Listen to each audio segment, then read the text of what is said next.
Welcome everybody, this is the Hyrox season 24-25 sort of hype up video. Now I've decided to make one of these to discuss the up and coming season, what it's generally looking like, what I'm going to be doing sort of leading into it, what I've been doing thus far, and my predictions for the coming season. I obviously only speak for myself. I can only use myself as an example. This isn't a video that I'm not pawning over the podium guys, and I'm not talking about the elites.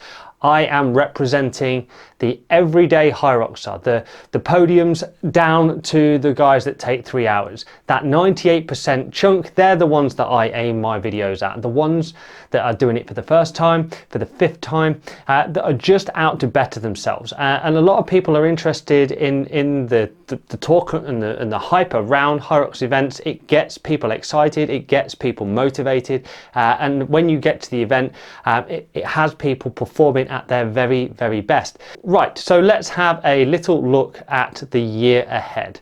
Well, the winter season as it is. It starts off in October and sort of goes through to May, sort of that kind of time. And we've got a few different changes to this year. This year has been unique for a few different reasons. This is my 4th season in Hyrox. This is the next event that I go into will be my 11th event. And the biggest challenge for this season isn't competing. It isn't trying to do your best, any of that nonsense. It's trying to get a place. It's trying to get a ticket. I have featured another couple of videos where I've talked about the ins and outs of tickets and how Hyrox have got themselves in a bit of a, tied themselves up in a bit of a knot around this what to do when you're super popular problem. But ultimately, for returning athletes and new athletes alike, it's now becoming increasingly difficult to get a place at all. So you can't assume that you're going to Hyrox. You can't look down the length of a year and say, yes, I'm going to go to all these events, I'm going to train super hard.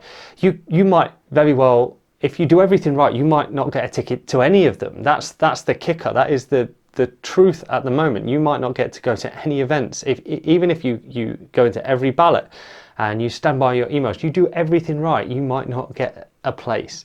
And I was very aware of that from when Birmingham went on sale.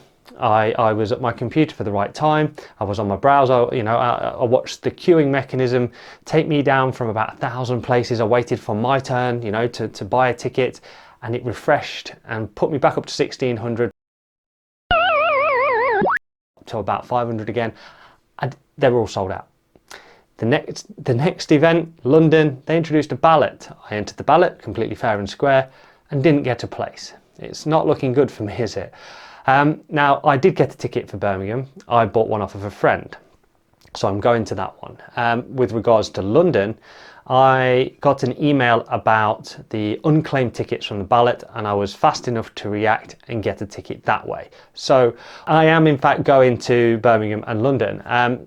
The Manchester ballot has just gone on sale. I've put in for that. No idea at this point in time whether I'm going to Manchester yet. Now, one of the interesting developments for this season is how they have done Manchester. Now, I suspect they've done this as a direct result of responding to the sheer volume of people that entered the ballot for London. This would have given them the first real impression of how many tickets they could potentially sell, how much money they could potentially make for future events. It would have given them some brand new data to work on. And I think this is the very first time we're seeing a reaction to that. So Manchester, which is historically at the end of January, is now being split into 2 dates, and they're shoehorning another Manchester date in around sort of early November. This means that there are 2 Manchester weekends, right? Saturday and Sunday at each, but they're being sort of lumped together as one. So you enter the ballot for both. You choose which day you want to do. You don't get to enter multiple times. That doesn't matter really. So essentially, the ballot will absorb both of these days, right? The ballot will absorb all 4 days. That's around 20,000 people. So that's great.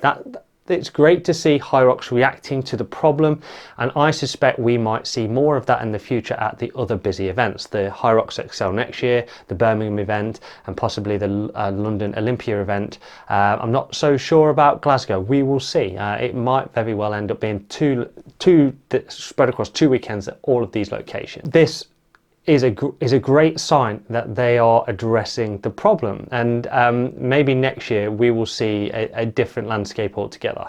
But let's focus on this year for now. The first event that I'm going to is Birmingham. So as I go into season 24-25, I find myself at a funny time as a competitor. I'm at a funny age, right? 44 is the top of my age bracket. So I've got lots of younger people to compete against. Now, realistically, you would assume that the younger people are generally a little bit fitter. The people who have just turned 40 are likely going to have a little bit more spring in their step than someone who is pushing 45. But having said that, I'm going to go into that event, you know, as hard as I can, do as well as I can. One of the contributing factors to my Birmingham event is that as a result of struggling to get tickets or not being able to guarantee a ticket, I set myself a heavy year of events, right? And we're talking lots of OCR, like an entire year's worth of OCR, Spartan race, nuclear race, things of that nature. In addition to that, I've signed up to a spectrum of different fitness events, right? So Deckers, nuclear fits, and deadly dozens, they're all on the calendar for this year.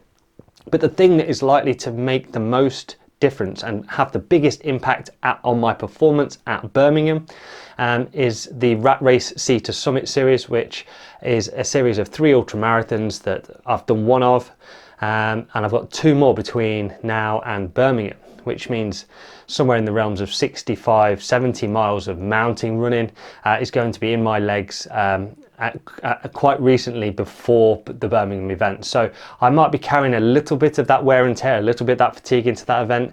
So I think the first event for me will be a figure out where I'm at. It will be what it will be. I've always kind of used it to gauge where my fitness is at and then tune it as the season's knocked on. So that's probably what I'm going to do again.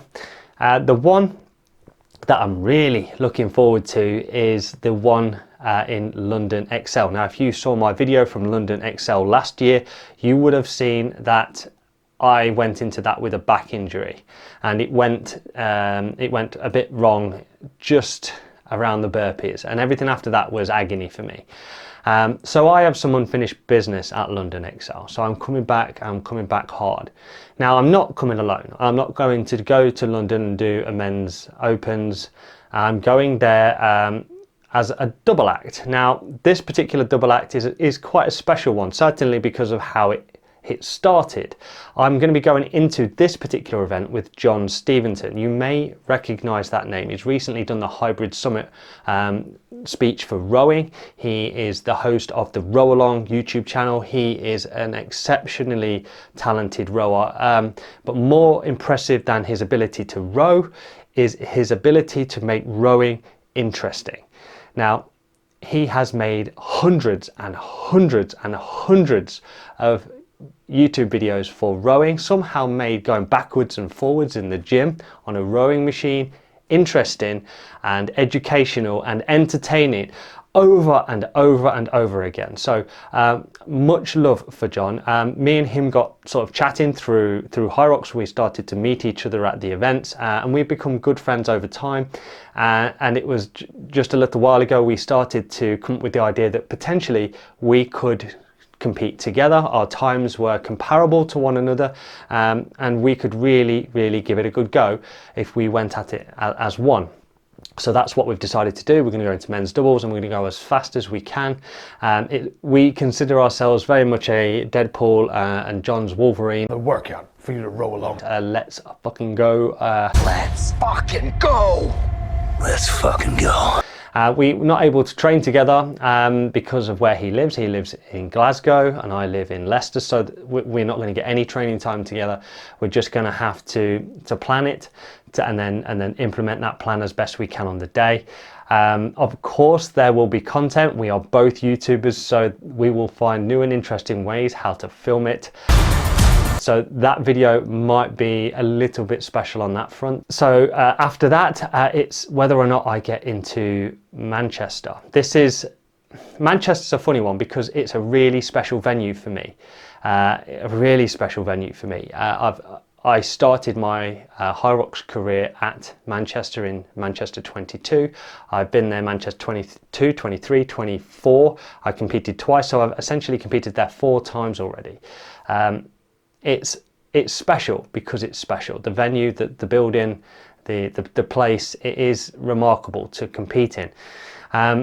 I just don't know at this point in time if I'm going yet. I will do my best. If I don't get in the ballot, I will hang around for the leftover tickets. If I don't get a leftover ticket, I will see if anyone will sell me one. That's my goal. And then the rest of the season will pan out. Glasgow will go on sale at some point, and then after that it will be London Olympia, which will make the 5 main UK venues. Now this raises the question, are we likely to see any new venues this year? A lot of people are always gagging for a new venue to provide a little bit of local coverage in some of those lesser areas that are just miles and miles and miles away from all of these Hyrox venues. So I mean, we're talking down the southwest and over in East Anglia. All of these places are very north of England. Newcastle, there's loads and loads of places that are asking for more Hyrox events. So it's whether or not Hyrox are in the position to expand to new territory at this point. It would be exciting if they did, but only time will tell. We are just waiting on those all-important social media announcements. So I think that's about it. I don't think there's much else to cover. I'm going to go into the first event at Birmingham with an open mind, go as hard as I can and figure out where I'm at. I'm going to go into London with John with every bit of vigour and fight that I have in me. I want to do well for me and I want to do well for him. It's a partnership I'm very much looking forward to. And then bring on Manchester. I really want to go back to that venue. I want my 5th time there. And then beyond that, say la vie. It will be what it will be, okay? So if you are struggling to get into some of these events, start to think about some of the other events that are popping up. Deadly Dozens are popping up all over the place. If you like the idea of Nuclear Fit, which is down in Essex, go check those guys out. It's absolutely fantastic. And the Spartan Decker events are becoming more and more frequent as they gain in popularity also. So check those out as the main ones. There are other ones, Synchro Games, Essex Games, all of those types of things. There's loads and loads to do out there at the minute, so maximize your year, get fit and stay stay primed and ready, so that when a Hyrox ticket happens to land in your lap for one reason or another, that you're ready to go. Okay, thank you for watching this video. I know it was a bit of a ramble and it's a little bit about me and a little bit about Hyrox, but that's what I bring to the table. Hyrox relatable content. I very much look forward to seeing you guys at an event soon. Please give the channel a subscribe, please. There's a little button down here that says subscribe. If you press that, it really helps and motivates me to continue to make content. And I will see you in my next video, guys. Thank you very much. Mart out.